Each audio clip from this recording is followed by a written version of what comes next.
Thank you Suresh. సొంత నియోజకవర్గం పిఠాపురంలో AP deputy CM Pawan Kalyan పర్యటిస్తున్నారు. పిఠాపురం నియోజకవర్గం గొల్లప్రోల్లో పింఛన్ల పంపిణీ కార్యక్రమంలో పవన్ కళ్యాణ్ పాల్గొననున్నారు. అంతకుముందు రాజమండ్రి ఎయిర్పోర్ట్ కు చేరుకున్న పవన్ కు ఘన స్వాగతం లభించింది.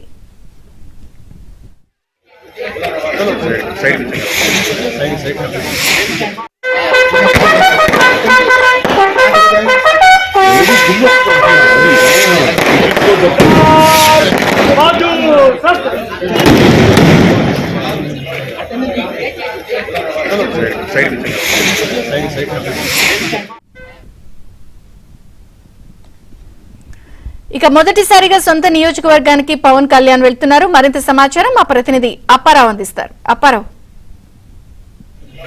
ఉమ్మడి తూర్పుగోదావరి జిల్లా వ్యాప్తంగా పెన్షన్ల పండుగ భారీ ఎత్తున జరుగుతోంది. దాదాపు అన్ని నియోజకవర్గాల్లో పార్టీకి సంబంధించిన ఎమ్మెల్యేలు కానీ అధికారులు కానీ భారీ ఎత్తున వృద్ధులు, వికలాంగులు, వితంతులందరూ కూడా పెద్ద ఎత్తున పింఛన్లు పంపిణీ చేస్తారు. మరి పక్క చూస్తుంటే కాకినాడ జిల్లాలో డిప్యూటీ సీఎం పవన్ కళ్యాణ్ పర్యటన ఈ రోజు మొదలు కానుంది. ప్రస్తుతం పవన్ కళ్యాణ్ పిఠాపురం నియోజకవర్గంలోని చేబ్రోల్లో తన నివాసాన్ని చేరుకున్నారు. మరి కాసేపట్లో స్థానికంగా ఉన్న ఒక ఫంక్షన్ హాల్లో దాదాపు 200 మంది వితంతులు, పింఛన్లు మొత్తం కూడా ఆయన చేతుల మీదుగా పంపిణీ చేయనున్నారు. తొలిసారిగా పవన్ కళ్యాణ్ ఇక్కడ విజయం సాధించిన తర్వాత డిప్యూటీ సీఎం హోదాలో ఇక్కడ పింఛన్ల పంపిణీకి హాజరు కావడంతో పోలీసులు భారీ ఎత్తున ఏర్పాట్లు చేశారు. మరోపక్క పెద్ద ఎత్తున నియోజకవర్గ ప్రజలు కూడా ఏదైతే పింఛన్ల పంపిణీ కార్యక్రమం దగ్గరికి హాజరవుతున్నారు. పవన్ కళ్యాణ్ గెలిపించినందున ఒకసారి ఆయనతో మాట్లాడాలని, ఆయనతో కరచాలం చేయని చెప్పి కూడా వీళ్ళందరూ పెద్ద ఎత్తున బారులు తీరారు. దాదాపుగా ఇక్కడ పవన్ కళ్యాణ్ 200 మందికి తన చేతుల మీదుగా పింఛన్లు పంపిణీ చేయనున్నారు. తొలి రోజు పర్యటనలో భాగంగా మధ్యాహ్నం 12:30 వరకు పింఛన్ల పంపిణీ ప్రక్రియ కొనసాగుతుంది. మరికొంతమంది లబ్ధిదారులతో కూడా పవన్ కళ్యాణ్ సమావేశమై వారితో కూడా మాట్లాడతారు. అనంతరం తిరిగి లంచ్ బ్రేక్ తర్వాత పార్టీకి సంబంధించిన జనసేన పార్టీ కార్యకర్తలు, నాయకులు, వీర మహిళలతో కూడా భేటీ కానున్నారు. తన విజయానికి సహకరించిన ప్రతి ఒక్కరు కూడా పవన్ కళ్యాణ్ సందర్భంగా ధన్యవాదాలు చెప్పనున్నారు. ఒక రకంగా చెప్పంటే భారీ విజయం తర్వాత పవన్ కళ్యాణ్ నియోజకవర్గం వస్తుందో జిల్లా వ్యాప్తంగా వందలాది మంది ఇక్కడికి వస్తున్నారు. మన పక్క విజువల్లో చూడొచ్చు, ఏదైతే పింఛన్ల పంపిణీ సంబంధించి సచివాలయ సిబ్బంది కూడా ఇక్కడికే వస్తున్నారు. పవన్ కళ్యాణ్ ఏదైతే డబ్బులు పంపిణీ చేసినంటే లబ్ధిదారుల నుంచి తమ్ము కూడా తీసుకోవడానికి కూడా వీళ్ళందరూ వస్తున్నారు. వీళ్ళందరూ చూడొచ్చు, అటు లబ్ధిదారులు కానీ సచివాలయ సిబ్బంది కానీ పెద్ద ఎత్తున చేరుకున్నారు. మధ్యాహ్నం 12:30 వరకు పవన్ కళ్యాణ్ ఇక్కడ పింఛన్ల పంపిణీకి హాజరు కానున్నారు. మన దగ్గర జనసేన పార్టీ చెందిన వీర మహిళలు కూడా ఉన్నారు. ఒకసారి మాట్లాడుతున్నారు. పవన్ కళ్యాణ్ విజయం సాధించిన తర్వాత నియోజకవర్గానికి వస్తున్నారు, పింఛన్ల పంపిణీ చేయబోతున్నారు. ఎలా ఉంది? అందరూ అయితే చాలా ఆనందంగా ఫీల్ అవుతున్నారండి. ఈ రోజు ఇంత గొప్పగా ఆయన ఒక ఫంక్షన్ పెట్టి అందరికి పెన్షన్లు ఇస్తున్నారు.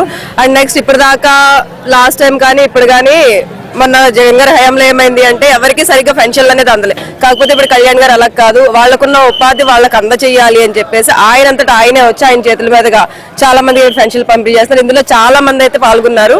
వితంతువులు అవ్వచ్చు, వికలాంగులు అవ్వచ్చు, లేకపోతే ఒంటరి మహిళలు, ఇట్లా ప్రతి ఒక్కరు ఇందులో పాల్గొన్నారు. చాలా మంది చాలా సెలబ్రేట్ చేసుకుంటున్నారు. ఆయన ఇప్పటిదాకా ఒక 10 సంవత్సరాల నుంచి పోరాడారు. అందరికిలాగా వదిలేసి వెళ్ళిపోలేదు, ప్రజల కోసం అని చెప్పేసి నిలబడినందుకు ఈ రోజు ఆయన ఉప ముఖ్యమంత్రిగా ఈరోజు ఉన్నారు. అలాగే 4 మంత్రులుగా ఒక శాఖను తీసుకున్నారు. అలాగే ఈ రోజు అయితే మాత్రం వీళ్ళందరి కోసం ఎంత చేసి ఈ రోజు మళ్ళీ వీళ్ళందరూ విన్ అవ్వాలి, అమౌంట్ కావాలి, వీళ్ళందరికీ అమౌంట్ ఇవ్వాలి, వీళ్ళకి ఆశ్రయం కలిగించాలని చెప్పి పెన్షన్ అమౌంట్ అనేది పెంచి ఒక 4,000 చేసి ఇప్పుడు అందరికీ ఇక్కడ ఉన్న వాళ్ళు పెద్దవాళ్ళకి వాళ్ళకి 7,000 చొప్పున ఈ నెలలో ఇస్తున్నారు. వచ్చే నెలలో 4,000 చొప్పున ఇస్తున్నారు. సో ఈ విషయంలో అయితే మాత్రం ప్రజలందరూ చాలా ఆనందంగా ఇందులో పార్టిసిపేట్ చేస్తున్నారు. పండుగ వాతావరణం అయితే ఇక్కడ కనిపిస్తుంది మాకు. మరో పక్క పింఛన్ల పంపిణీ తర్వాత పార్టీకి సంబంధించిన వీరనారి మహిళలతో కూడా భేటీ కానున్నారు. డిస్కస్ చేయనున్నారు. ఇందులో ఇప్పటిదాకా పడ్డ కష్టానికి అసలు ఏం చేయాలి, ఎలా చేయాలి, మనం వాళ్ళ వల్ల నష్టపోయిన వాళ్ళకి ఎలా మనం సాయం చేయాలి, వాళ్ళ నుంచి ఎలా ప్రజలందరినీ కాపాడాలి అనే ఒక ప్రణాళిక కోసం మాట్లాడదలుచుకున్నారు. ఇది ఇక్కడ జనసేన పార్టీ చెప్పిన వీర మహిళలు కానీ అదేవిధంగా వీళ్ళందరూ చెప్తున్నారు. మరి కాసేపట్లో పవన్ కళ్యాణ్ ఇక్కడ పింఛన్లు పంపిణీ చేయనున్నారు. మొట్టమొదటిసారిగా గెలిచిన తర్వాత డిప్యూటీ సీఎం హోదాలో నియోజకవర్గానికి వస్తున్నట్టు భారీ ఎత్తున పోలీసులు కూడా భద్రతా ఏర్పాట్లు చేశారు. మరోపక్క రేపు ఎల్లుండి కూడా పవన్ కళ్యాణ్ నియోజకవర్గంలో పర్యటించున్నారు. తన ఏదైతే చేపట్టిన కీలక శాఖలకు సంబంధించి ఉమ్మడి జిల్లా వ్యాప్తంగా అధికారులు కూడా సమీక్షించనున్నారు. పిఠాపురం నియోజకవర్గం గొల్లప్రోల్ నుంచి కెమెరా శ్రీనివాస చుక్కాపారావు, ఏబీఎన్ ఆంధ్రజ్యోతి.